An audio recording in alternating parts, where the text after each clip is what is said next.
Do you have an oath to the Constitution on record, sir? Beg your pardon? Do you have an oath to the Constitution on record? We've discussed this, and so we're going to move on. You are choosing to Do you have a, or do you have an oath of office on record to the Constitution, sir? Jared Sullivan, 25 M426 24 M439. And good morning. Can you tell me your name, please? Jared Mark of the family Sullivan. People, what is the outcome of your conversation, Mr. Sullivan? Your Honor, Mr. Sullivan indicated to me that these are likely going to become trial cases. I do have a note in the file that Mr. Sullivan filed a discovery demand, but has not yet come to our office or requested that discovery in any way. So I did inform him that he can go upstairs to our office and request that discovery. I also offered to provide the Larimer County website where you can make a discovery request, but he did not want that website written down for him. So I've instructed him up to the second floor to request that discovery after this court date. Okay. Mr. Sullivan, what are you asking the court to do today?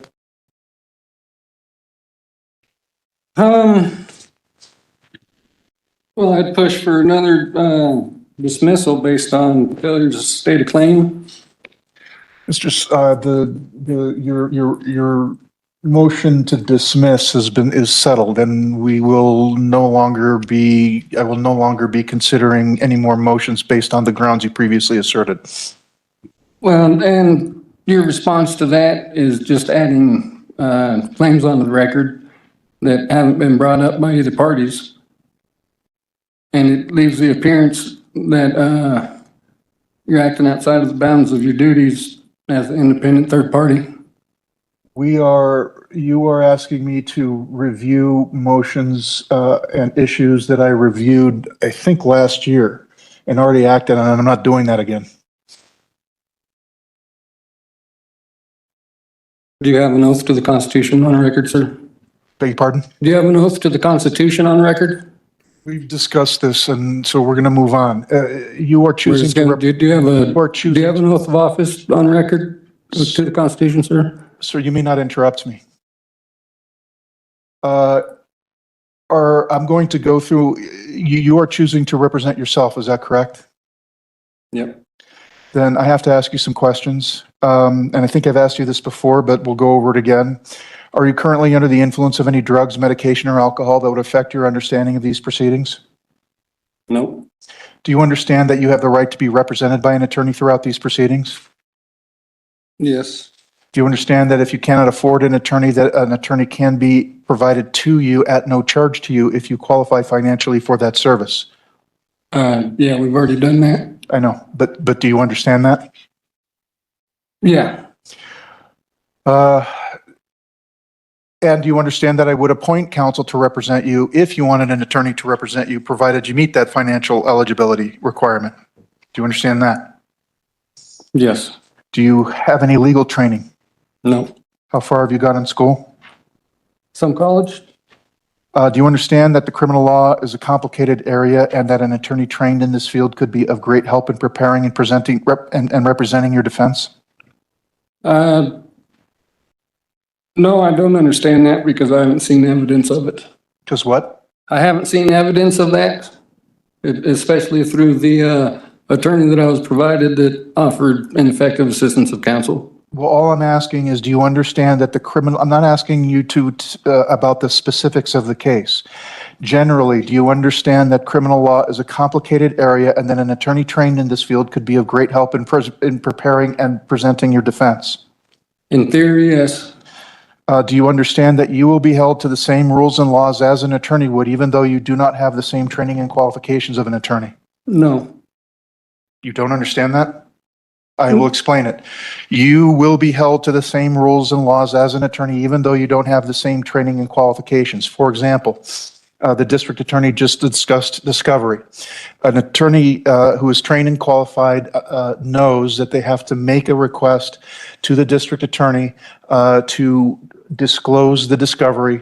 The district attorney doesn't just automatically provide it. Once they get that request, they will provide what they're required to provide under Rule 16 of the Colorado Rules of Criminal Procedure. The district attorney has said that you have not made that request yet. So that would be an example. So if you came back at trial and told me they never gave you discovery, then I would hold you to the same rules and laws as an attorney would be held to, which is that if you didn't request it, then that's on you, not them. So that's an example of you being held to the same rules and laws as an attorney would, even though you do not have the same training and qualifications as an attorney. So do you understand that? I don't, because my attorney, the ineffective assistance of counsel that was provided by the court, had already requested that discovery, and I keep filing the same discovery requests because they refuse to release it. Exculpatory evidence. So I'm not, again, asking you, I just used an example from your case to illustrate the general idea. The general idea is, do you understand you will be held to the same rules and laws as an attorney would, even though you do not have the same training and qualifications as an attorney? Sure. All right, court will find that decision is knowingly and voluntarily made. So in 25M426, what is your plea to obstructing a peace officer, guilty or, well, actually, I should probably have the people recite the last offer communicated to Mr. Sullivan on one or both of these cases if it's a global offer. Yes, Your Honor. In 24M439, the last offer was to plead to original count 1, no proof of insurance with a $500 fine and 4 points against the DMV. In 25M426, the last offer was to plead guilty to original count 1, obstructing with 6 months of unsupervised probation and ISAE discovering better choices class within 5 months, 16 hours of UPS within 5 months, and to remain law-abiding. Both of those offers are now revoked. Well, we'll get there in a minute. So in 24M439, if the plea of guilty is to count 1, does that, am I correct in inferring the offer contemplates dismissal of the remaining counts? Yes, Your Honor, I apologize. Mr. Sullivan, did you hear what the district attorney just communicated? Yes. If you enter a plea of not guilty, all of you will be communicating to the district attorney you would not accept that offer. You'd be communicating, and the district attorney is free to withdraw it. And if they choose to withdraw it, they may choose not to put any new proposals on the table for a resolution of either case, which may leave the trial that I set as a result of your not guilty plea as being the only way to resolve the cases. Do you have any questions about that? No. So in 25M426, what is your plea, guilty or not guilty? I do not consent to enter any plea on my behalf. I do not comprehend or understand how to enter a plea, as there is no injured party in this matter and no evidence of any contractual obligation requiring performance to follow the corporate state of Colorado statutes, codes, ordinances, and rules that are merely policies of the corporation acting as government under the color of law outside the bounds of the constitutions of the United States and the state of Colorado. All right, so it sounds like you're refusing to enter a plea, is that correct? Yes, sir. And the court will enter a not guilty plea on your behalf. On 24M439 to count 1, driving without insurance, count 2, obstructing a peace officer, count 3, driver's license refusal to display it, count 4, fictitious plate. What are your pleas, guilty or not guilty? I do not consent to enter any plea on my behalf. I do not comprehend or understand how to enter a plea, as there is no injured party in this matter and no evidence of any contractual obligation requiring performance to follow the corporate state of Colorado statutes, codes, ordinances, and rules that are merely policies of the corporation acting as government under the color of law outside the bounds of the Constitution of the United States and Colorado State. So it's, am I also correct in inferring you are refusing to enter a plea in 24M439 as well? Yes, sir. Court will enter a not guilty plea on Mr. Sullivan's behalf. Are you requesting a trial to the court or a trial to a jury on these two cases? I'm demanding a trial by jury. All right. And are you planning on scheduling those back-to-back, Judge? Is that my understanding? I beg your pardon? Are these trials scheduled back-to-back? Right. So if one will go and the other one will get continued. Okay. And Mr. Sullivan, are you ready to proceed to trial? No, I don't believe so. Well, maybe on the 439 case. Yes, I know that. yes or no answer to know how to proceed next. Well, I was prepared. I didn't know we were splitting them back up. Beg pardon? I didn't know that we were splitting them back up. Why we're splitting them back up? Well, they're scheduled for the same day for this trial next week. Right. They wouldn't both go to trial at the same time. They would, one or the other would go. Okay. Well, then, yeah, I can do 439. All right. And that 426, I'm still waiting for discovery and disclosure of witness names. Then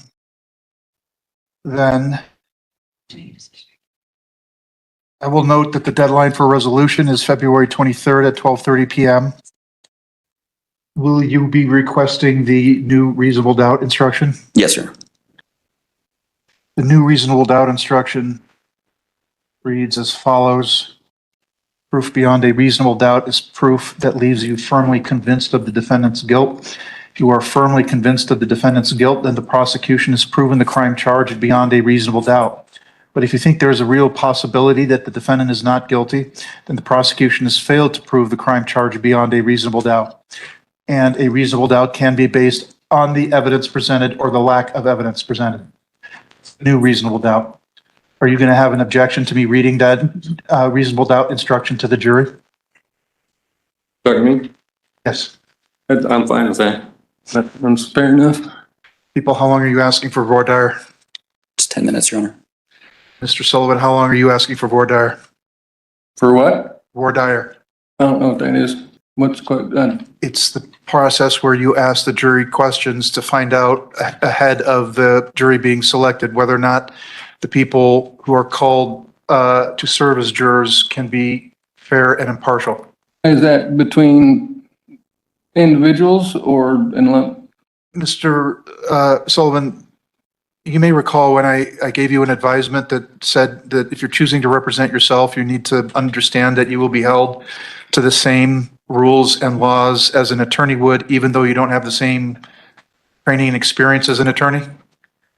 So I'm not planning, I'm really not able to coach you through this process. I'm expecting you to come to court already having this knowledge of what will be happening at a jury trial. Well, all I can do is guess at this point.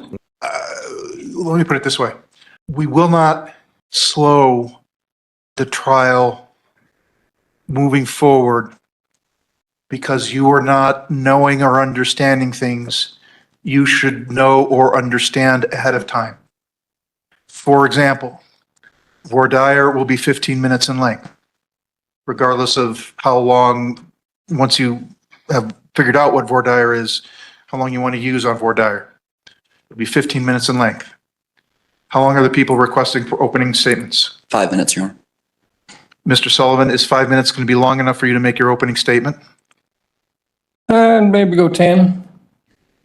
The court will allow 5 minutes for opening statement because what needs to be, what is stated during opening statement is a recitation of facts. It's not argument or commentary on the law. And 5 minutes should be adequate to cover that. People, how long are you asking for closing? 10 minutes, Your Honor. And sir, how long do you think you need to close? I imagine that'll work. Beg your pardon? I imagine, well, clearly you're just going to say 10 minutes, so I'm going to say 20 minutes. Because I'd rather have extra time, whether I need it or not, Well, I will allow than 15 getting cut minutes. short. I will allow 15 minutes for closing because there are 4 counts. Those counts do not all rely on the same evidence. So there may need to be a little bit more argument regarding how the facts fit or don't fit with those elements. Will any witnesses need special accommodations, people? No. Are you planning on using the courtroom technology? Yes, Your Honor. Mr. Sullivan, were you planning on using your computer to publish exhibits to the jury? To my knowledge, that's the only way to do it, is if I bring my own I equipment. don't understand what you're saying. To my knowledge, that's the only way to do it, is if I bring my own equipment, right? Well, no, you can have paper copies and share them with the jury by having them look at paper. The reason why I'm asking, if you're planning on publishing with a computer, then you will be using the courtroom technology to accomplish that. And again, it's a situation where you need to be ready to have that going, because I'm not going to wait to troubleshoot issues. We won't be troubleshooting issues in front of the jury. Okay. I don't know if I can ask about exhibits, conferring on exhibits, because I don't have an exhibit list. I haven't been provided any either. Right here. As I said, I will, immediately after leaving here, I will, provide that and also get some good contact information from Mr. Sullivan so he and I can confer, so that we can make sure that there are no issues going into the trial. All right. Do you have exhibits that you intend to admit? Just body worn camera, Your Honor. I'm sorry, I'm Oh. speaking to Mr. Sullivan.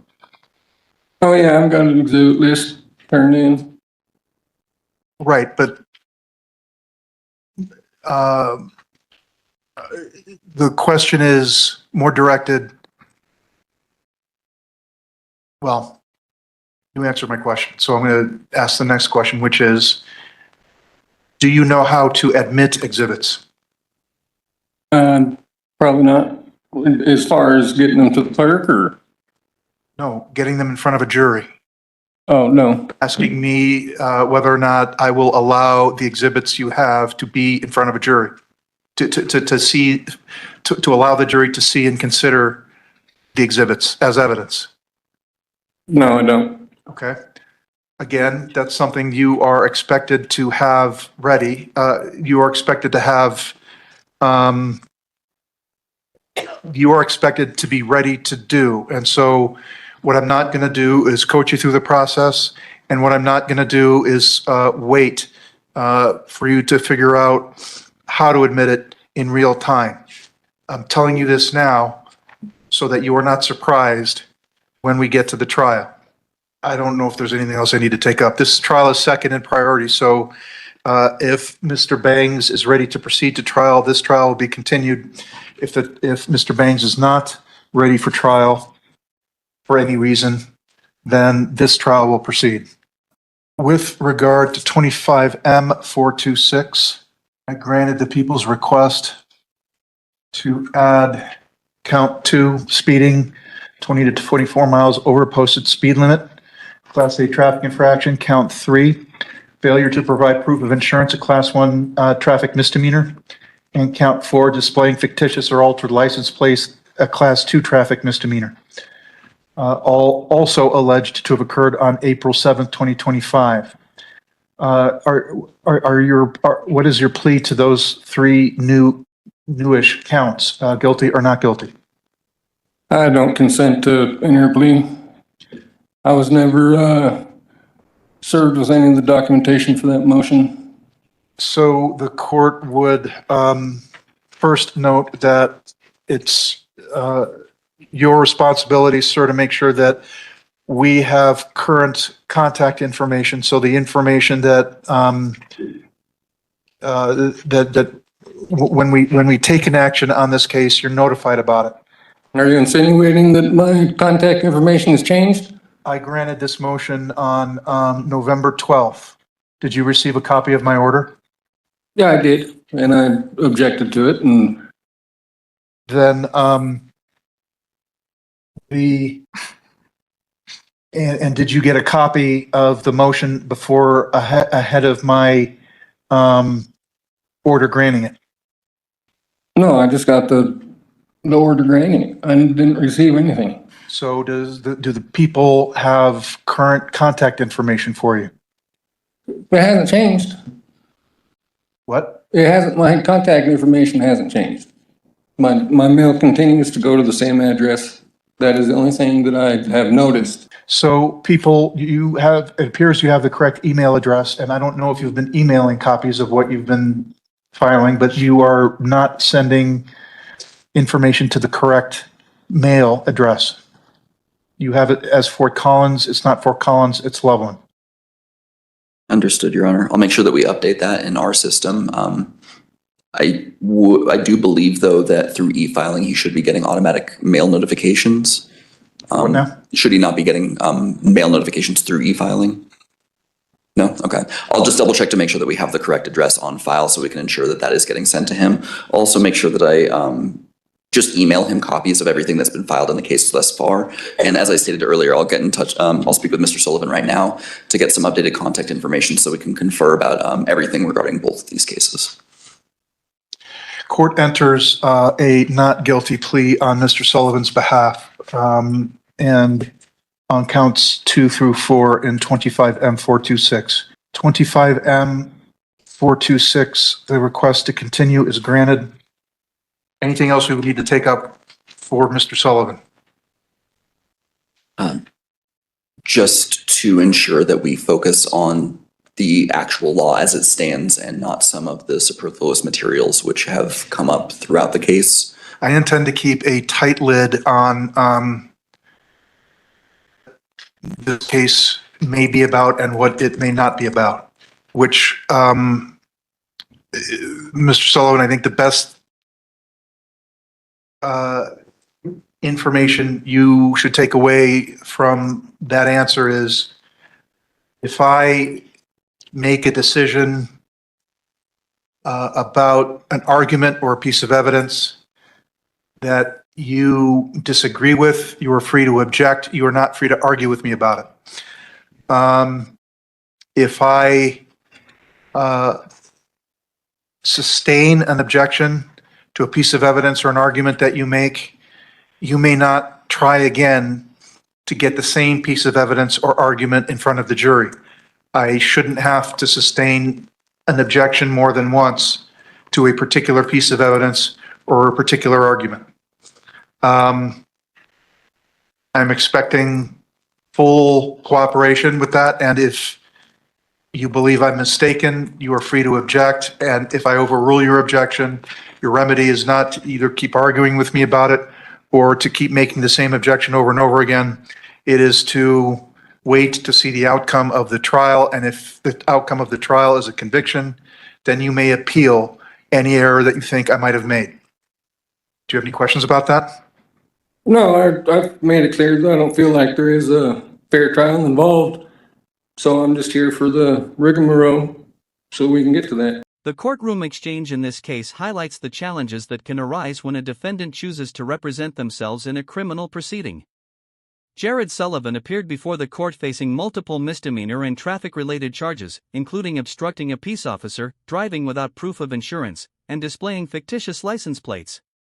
Rather than focusing on the evidence behind the charges, much of the hearing centered on procedural disputes and Sullivan's repeated objections to the court's authority. Throughout the hearing, Sullivan argued that the charges should be dismissed and questioned the judge about constitutional oaths and the legitimacy of the proceedings. He also claimed that he had not received complete discovery and alleged ineffective assistance from his previous court-appointed attorney. The prosecution responded that discovery had not yet been formally requested through the required process and explained that Sullivan could obtain the materials by following standard procedures. One of the most significant moments came when the judge carefully explained the risks of self-representation. The court emphasized that although Sullivan had no formal legal training, he would still be expected to follow the same procedural rules as a licensed attorney. Despite multiple warnings, Sullivan chose to continue representing himself and repeatedly refused to enter a plea, prompting the judge to enter not guilty pleas on his behalf as required by law. The judge remained focused on keeping the case moving toward trial, setting expectations for jury selection, opening statements, evidence, and courtroom procedure while reminding Sullivan that disagreements with legal rulings must be addressed through objections and, if necessary, an appeal rather than repeated arguments in court. At this stage, no verdict or sentence was issued. Instead, the hearing concluded with the court scheduling the remaining matters for trial, where the prosecution will bear the burden of proving every charge beyond a reasonable doubt. If you found this courtroom breakdown informative, don't forget to like this video, subscribe to the channel for more real courtroom analysis, and leave a comment below sharing your thoughts on this case and how you think the trial should unfold.